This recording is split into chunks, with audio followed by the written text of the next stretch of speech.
This is the Living Vertizontal Podcast, brought to you by The Church at Riverstone, a fellowship of the Church of the Nazarene in Madera, California. We are a podcast that discusses the intersection of Scripture and our lives. Together, we continue the conversation that was started each preceding Sunday morning in our worship gathering.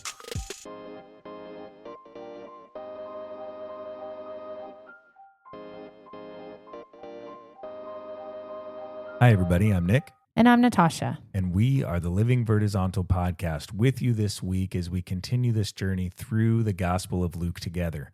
Last week, we looked at Luke chapter 8, verses 26 through 39.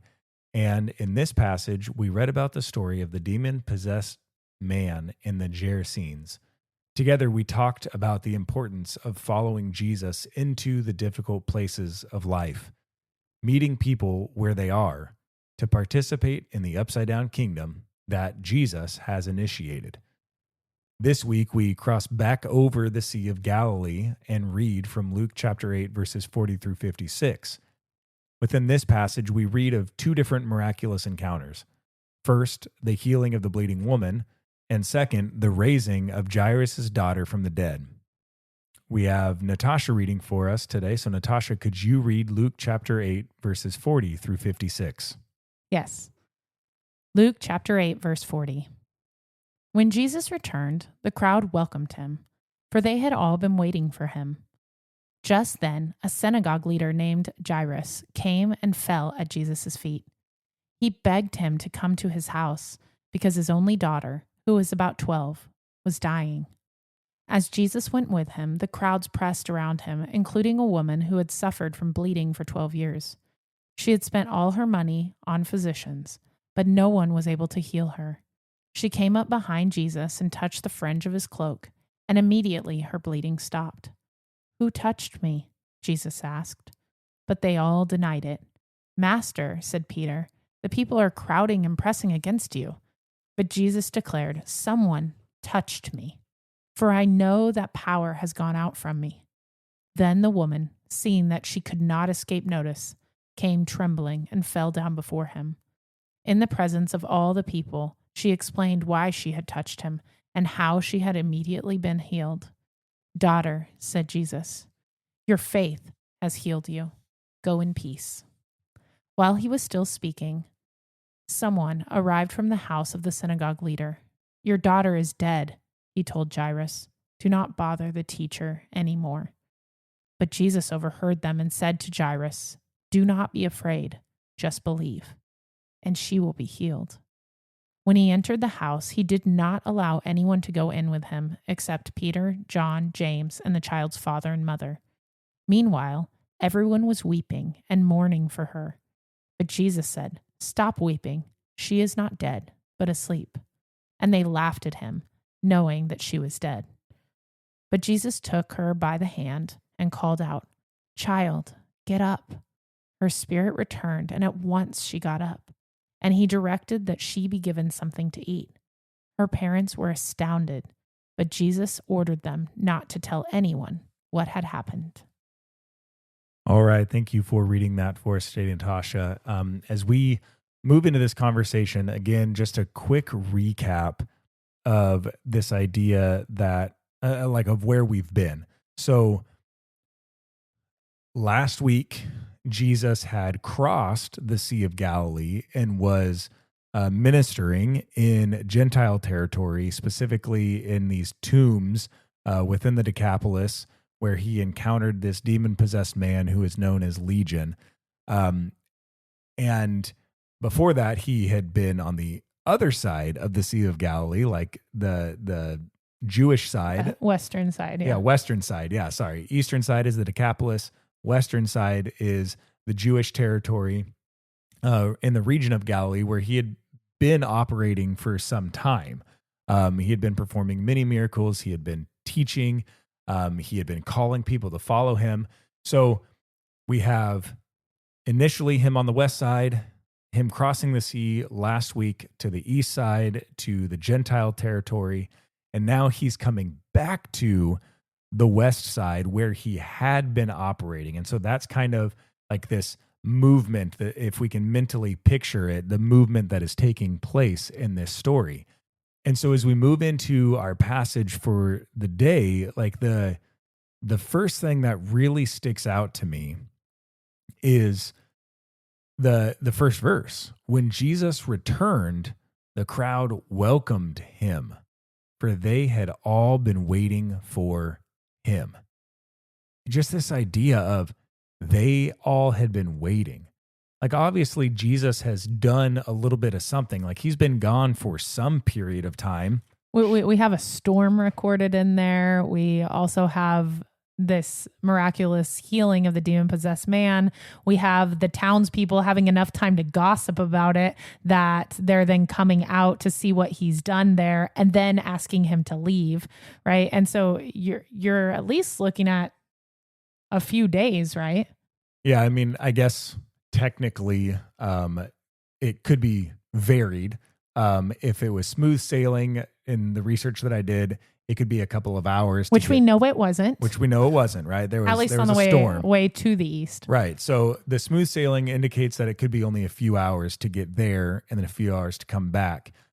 However, it did say in my research that if a storm was involved, this would often delay a travel or cause the travel to take significantly longer, and it could actually take a day or more to make this journey. So we know there was a storm on the way there, so potentially a day. So yeah, a minimum they've been waiting there a day. Right.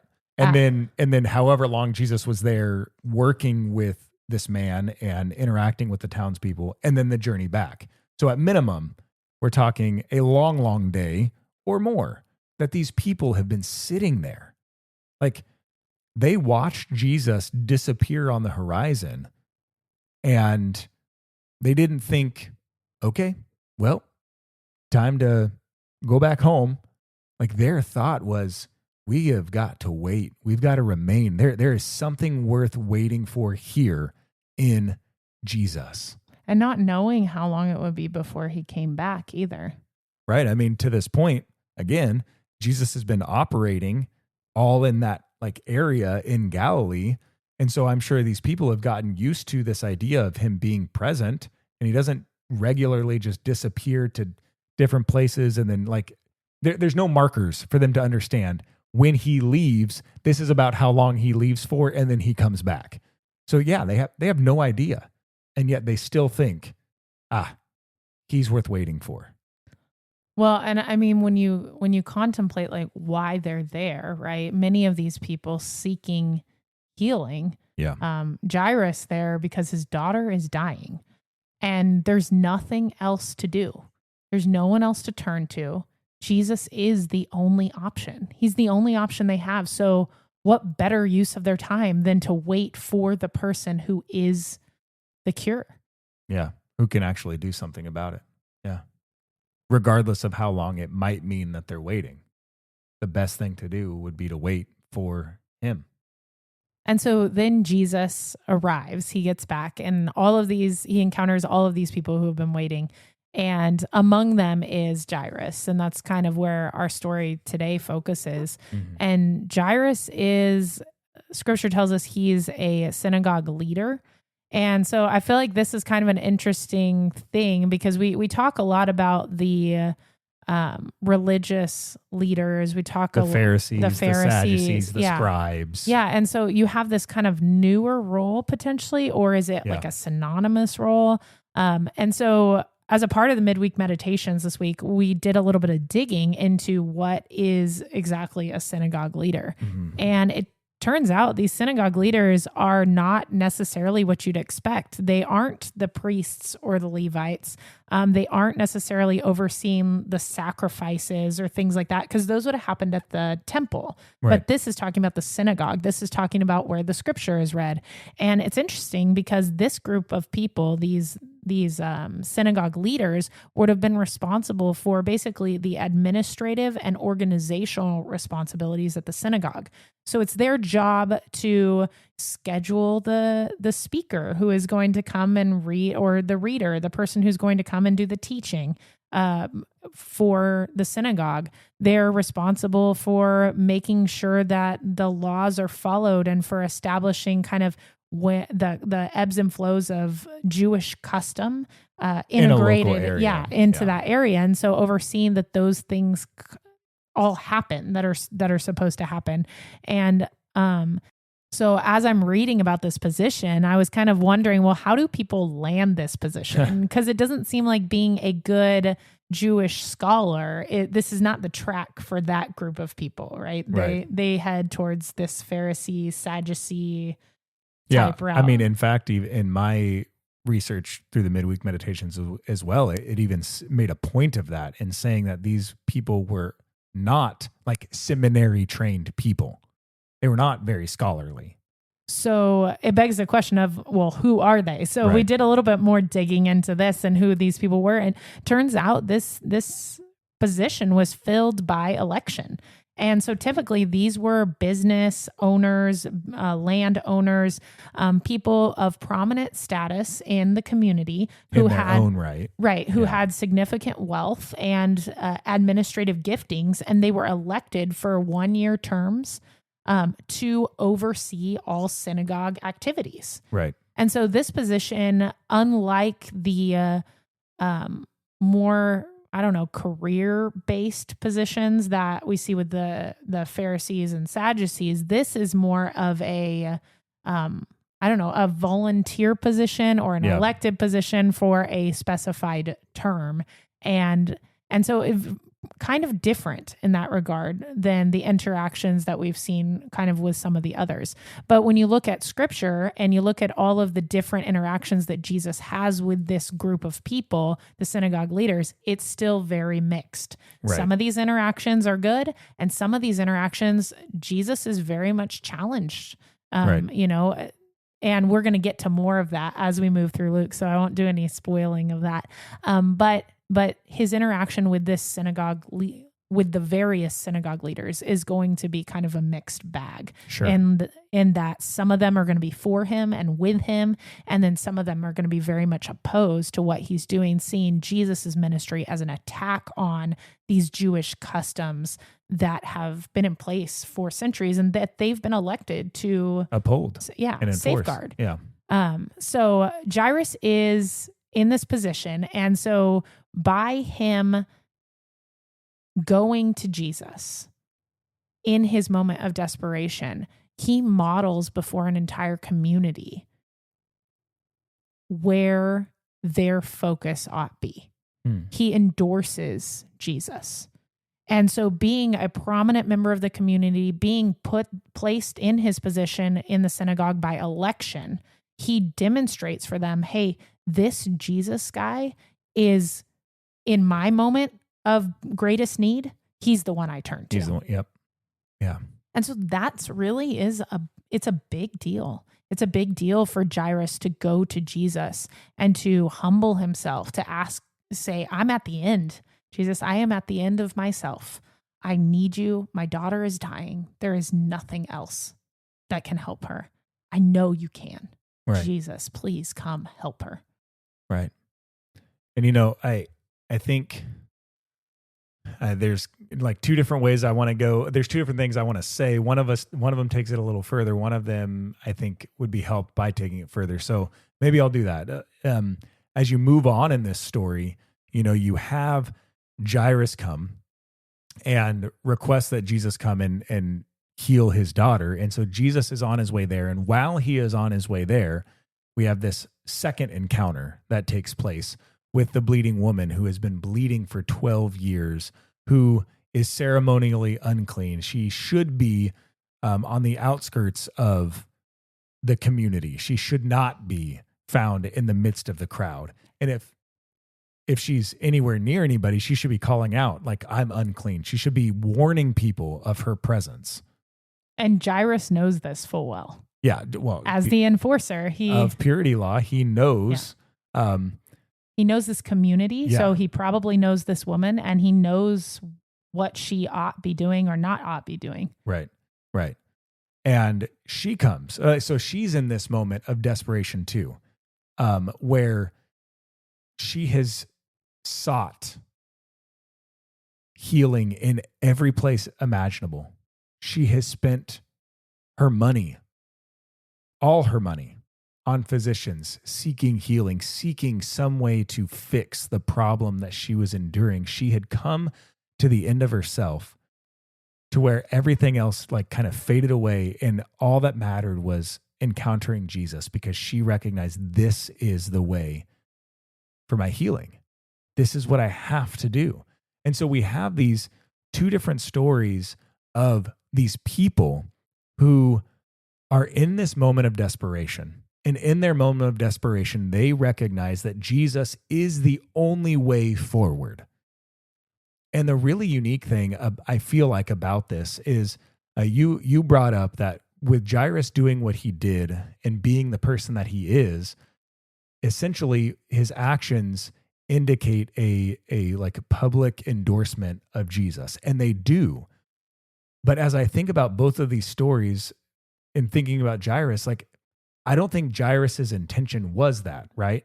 Like absolutely not. He wasn't like, I'm going to Jesus so that everybody can know that he's the one that I go to when I'm desperate. He was just desperate. Yeah, it's a byproduct for sure.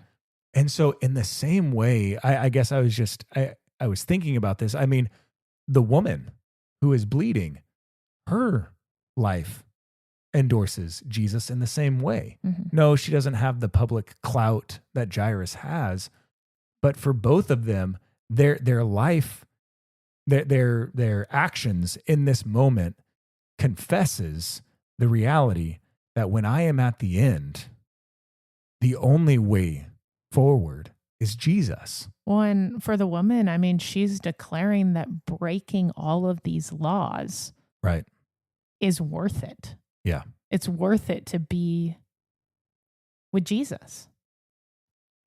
And so as I think about like what this might say for us today, this just goes to, I feel like, show how important it is in the way that we choose to live, when we're going through life, when we're encountering things. Like, our life confesses something. The way we respond in situations confesses something. Now, we can confess things with our mouth, but then our life can either like support that verbal confession, or it can detract from that verbal confession. And I can't help but think and identify just how important our active confession is. I mean, as you pointed out, like Jairus's actions of coming to Jesus carried with them implications, right, for the community around them. And in the same way, when we are encountering things in life, the way that we respond to them, the way that we handle them, the one that we turn to in the midst of them, in the same way offers a confession of who we think we ought to turn to in moments like that.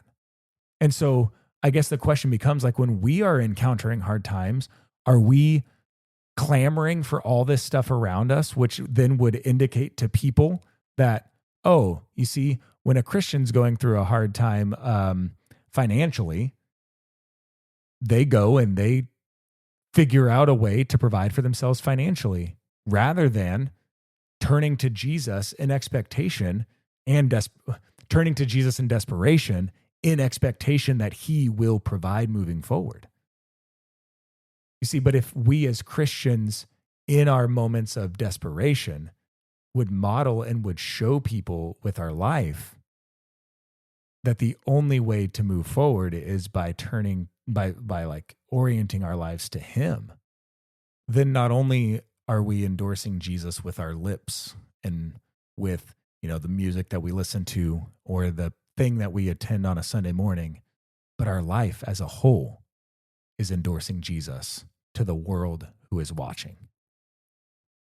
Yeah, I think this is a really important conversation, not only about the things that get tough, but sometimes about the things, just the mundane. I think that a lot of times we have have this public declaration or endorsement by some of our habits and by some of our verbalization of Jesus. But then our life feels so fragmented and siloed that in other moments, it's like we will grasp to other areas for assistance because Jesus doesn't necessarily fit into that part of my life. Right. And I know that's a very abstract concept. I think I want to avoid necessarily getting into details, but I think all of us really can look at our life and see the areas where our immediate go-to is Jesus, and the areas of our life where our immediate go-to is ourselves, a friend, other things that might be available. Coffee. Yeah, exactly.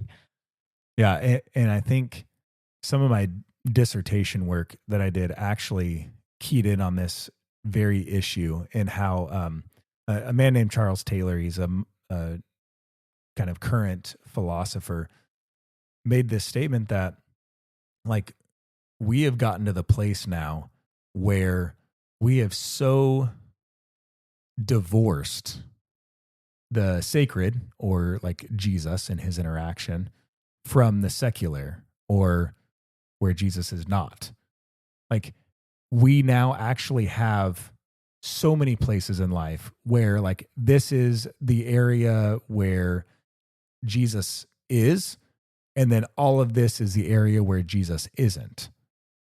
And before we got to this place, like long ago, there was no division that existed between the secular and the sacred.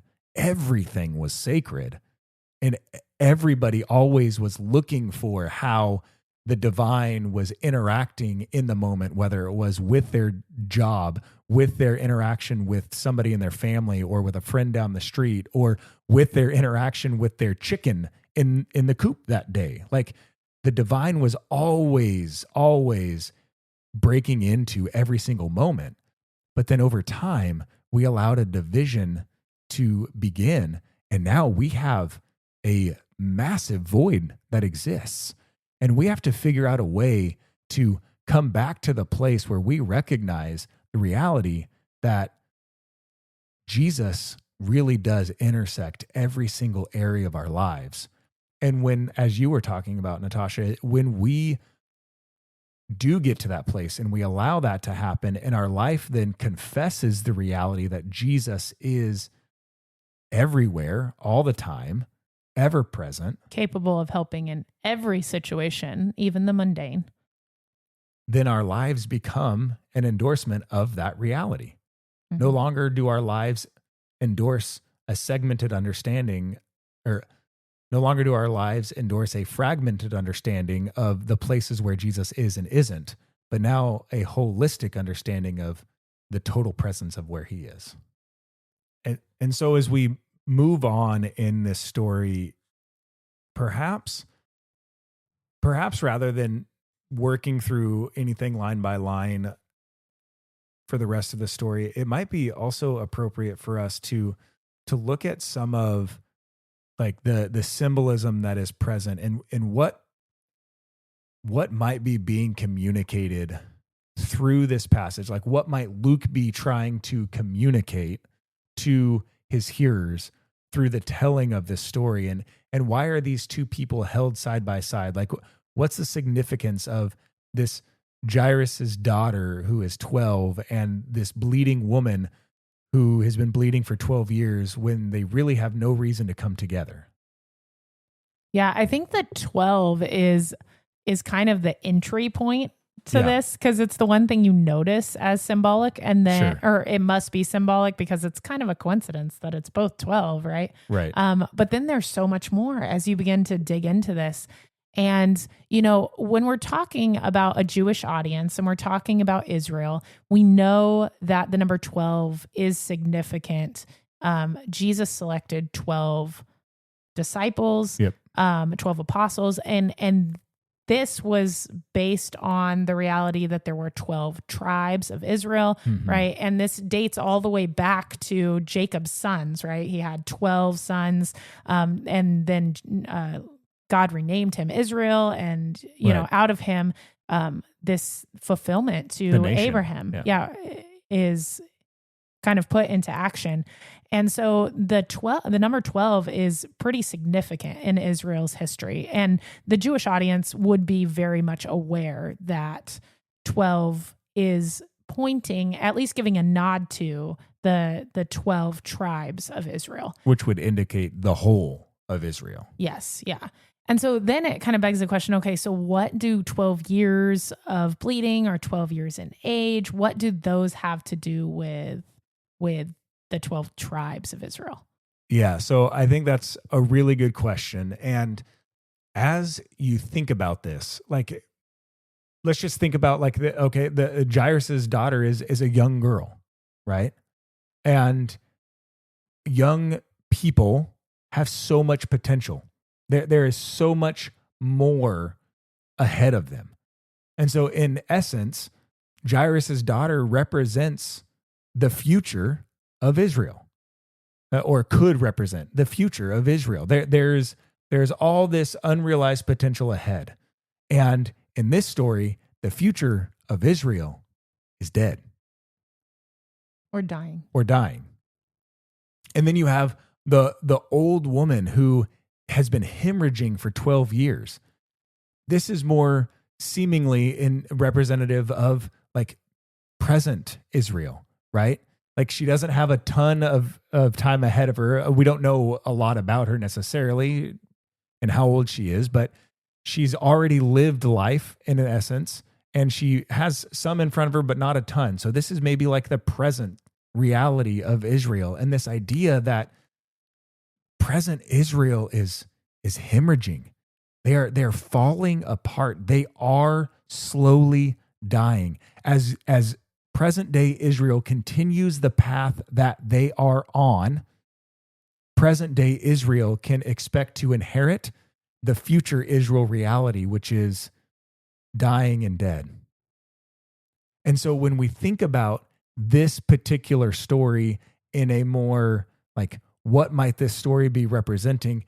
Yes, there is definitely miracles that are happening in the story, right? So there is definitely a surface level statement that is being made about Jesus's power, about Jesus's kingdom, and how it's like coming to restore, it's coming to heal, it's coming to bring life. Like there is this surface statement being made within the life of Jairus' daughter and within the life of this woman. Both of them are restored to life in one way or another. Jairus' daughter, actual life, like she's alive again. And the woman, community life. Like she is restored to the community that she was not able to participate in for so long. And so there is immediate restoration that takes place. But then as we think about the symbolic meaning behind each of these women and what this could mean,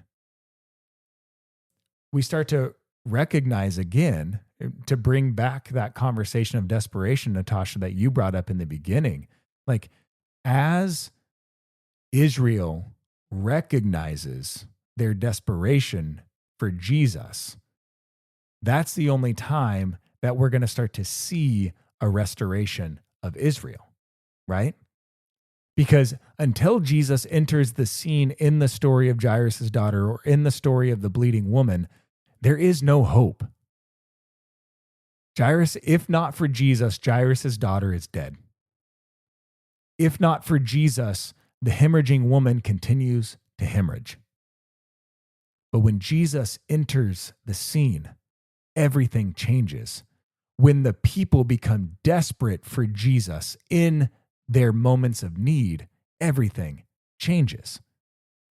And in the same way, being a member of the Jewish community or being a member of Israel, seeing this, hearing this, I'm beginning to realize there's more than just what is being done on the surface happening here. There is a call to, even in my life, recognize my desperation for Jesus as a community life, recognize our desperation for Jesus. Because it is only in us recognizing that our desperation for Jesus that we even begin to understand that we actually have a present and we have a future. Because without Jesus in the scene, our present is dying and our future is dead. And I suppose that message still rings true to us today. Like, Right. In our present, we need Jesus. And if we don't cling to him, our future is death. Mm-hmm. And, thinking, I guess, making an application to like the community application, the church, right? And thinking back to some of the conversation that we had earlier on in this podcast, the church within the Western world, so really kind of like Europe and the Americas, it's dying. For all intents and purposes, from what researchers are recognizing, like the church is seeing this major fall off. Essentially, the church is hemorrhaging, much like the woman in our story today. It's not necessarily immediately dying, but there is just this slow death where the life is just being bled out of it. And as a church, we can do one of two things, very similar to what we see in this story. We can recognize our desperation and cling to Jesus and dependence, or we can start grasping for everything else around us to try to solve the problem as to why the church is hemorrhaging today. We could spend our fortunes going to every possible solution to try to figure out how we can stop the bleeding, or we can simply recognize our desperation and fall at the feet of Jesus.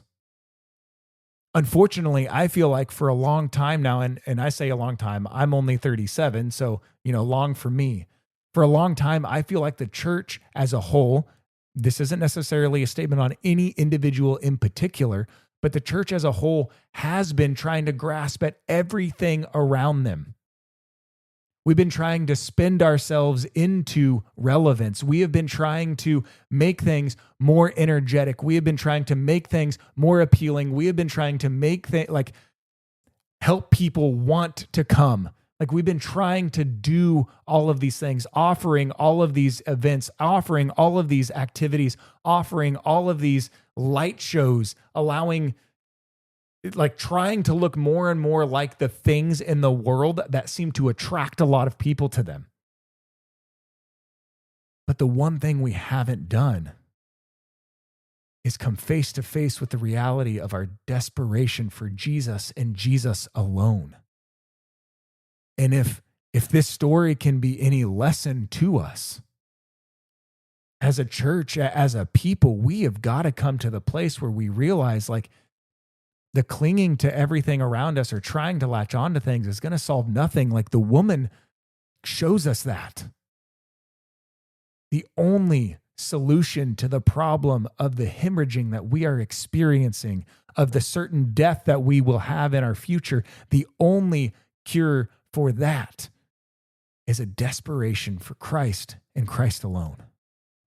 Yes, absolutely. And the encouragement that we have from this story is that Jesus does resurrect the future. Yep.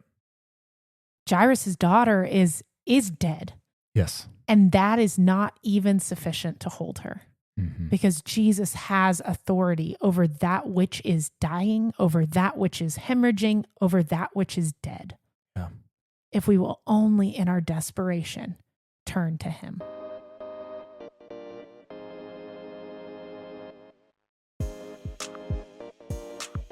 As you journey with us, we recommend purchasing Midweek Meditations, A Journey Through Luke, Part 2, which is available for purchase on Amazon.